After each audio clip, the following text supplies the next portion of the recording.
اهلا بيكم متابعينا. احنا بتوع الملخصات. فيلم النهارده هو جرعه من حبس الانفاس. مش هحرق عليكم الفيلم، بس قبل ما نبدا نورونا وانضموا لعيلتنا واشتركوا في القناه وفعلوا الجرس، ويلا بينا نشوف فيلمنا النهارده. بيبدا الفيلم بمحققه التفاوض تشاي وهي رايحه مهمه سطو واحتجاز رهائن، وزميلها هيوك بيقول لها ان في 2 محتجزين بنتين رهينه في فيلا، وانهم طالبين طياره عشان ينقلوا اللي سرقوه من الفيلا ويهربوا.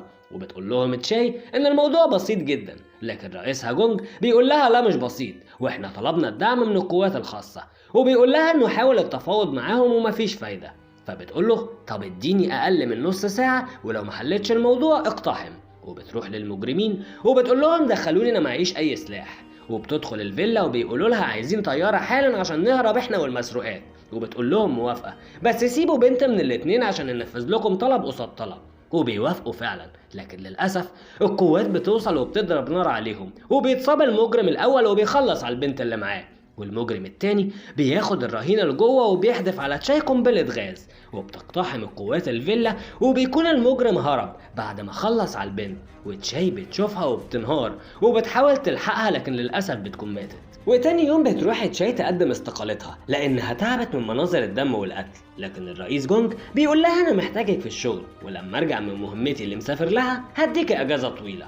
وبعدها بتكون تشاي في البيت وهيوك بيكلمها وبيقول لها ان هو جاي لها، ولما بيوصل بيقول لها حضري بدلتك الميري بسرعه ويلا بينا مفيش وقت، وبيقول لها ان المدعي العام طالبهم ضروري. ولما بتوصل بيكون مكان جهاز المخابرات السري، وبتدخل أوضة سرية بيستخبى فيها كبار القادة في حالات الطوارئ، وبتقابل المدعي العام وسكرتيره، ولسه بتقول لهم في ايه بيلاقوا المحققة هان جاية وبتقول لهم في مكالمة لتشاي، وبتروح ترد على المكالمة وبتلاقي واحد بيقول لها هاي أنا تايجو، فبتقول له وانا تشاي، فبيقول لها تحبي نشرب مشروب سوا، فبتقفل السكة في وشه، والمحققين بيقولوا لها ايه اللي انت عملتيه ده، فبتقول لهم هيتصل تاني ويبطل هزار، بس الأول تفهموني في ايه، فبيقولوا لها مفيش وقت. وفعلا تايجو بيتصل تاني، والمحققة هان هي اللي بتكلمه، وبيوريهم الرهينة اللي معاه، وبيطلع الرئيس جونج ومتخرشم على الآخر، وتشاي وهيوك بيتفاجئوا، وبتجري تشاي تكلمه وبتقول له أرجوك نتفاوض بلاش تقتله، فبيقول لها وماله نتفاوض،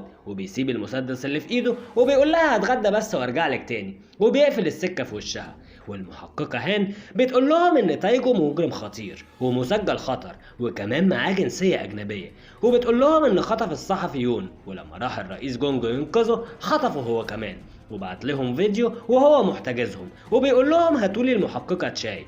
وبتقول لهم هان انهم هيكتموا على الموضوع ومش هينشروا حاجة في الاعلام، وسكرتير المدعي العام بيقول لهم ان هيكون فيه هجوم مشترك ما بين الشرطة والجيش الساعة 10، وبيطلب من تشاي تجاري وتماطل مع تايجو لحد ما القوات توصل له. وبنشوف القوات وهي بتجهز للهجوم والقائد بيديهم التعليمات، وفي الوقت ده بتكون تشاي بتكلم تايجو وبتقول له ممكن تطمني على الرئيس جونج، فبيوروه لها، والراجل مش بيكون في وشه حتة سليمة، وبيكمل تايجو ضرب فيه، وتشاي بتتمالك نفسها وبتقول له بدل الطريقة دي قولي على طلباتك، فبيقول لها انا عايز صاحب الجريدة اللي محتجز الصحفي بتاعها، وبيبعتوا طيارة وبيجيبوه، وبيقعد الراجل وهو مرعوب، وتايجو بيقول له هسألك سؤال ولو ما جاوبتش صح مراتك وعيالك هيموتوا، وبيقول له يون كان بيراقبني ليه، فبيقول له ان هو ما يعرفش يون وانه مش صحفي ولا حاجة، فبيتعصب تايجو بيقول لتشاي ادي يا ستي اول حاجة طلبتها طلعت حوار، وهوب بيخلص على الرئيس جونج قدام الكل، وتشاي بتنهار وبتكلم باقي المحققين وبتقول لهم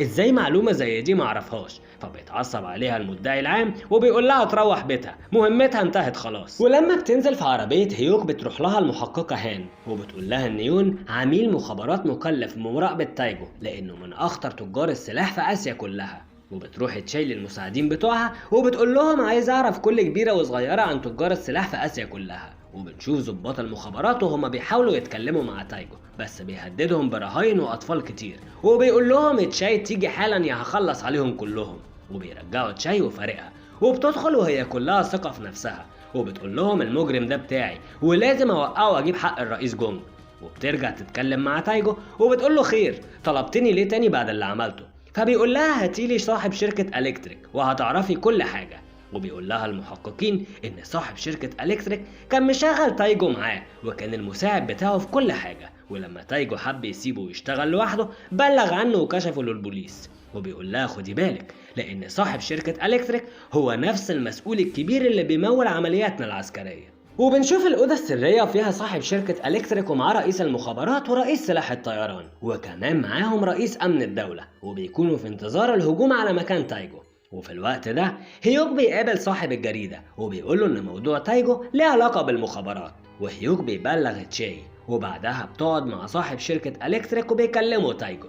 وتايجو بيقول لها فاكرة البنت اللي ماتت من كام يوم وما لحقتهاش؟ اهي البنت دي ماتت بسبب الأستاذ اللي جنبك ده، لأنها كانت بتشتغل في الفيلا بتاعته، ودخلوا المجرمين عليها عشان يسرقوا لوحات البيل اللي شاريها بملايين الدولارات عشان يغطي على تجارته في السلاح، وبيسمعها تسجيل ليه هو وأصحابه في التجارة.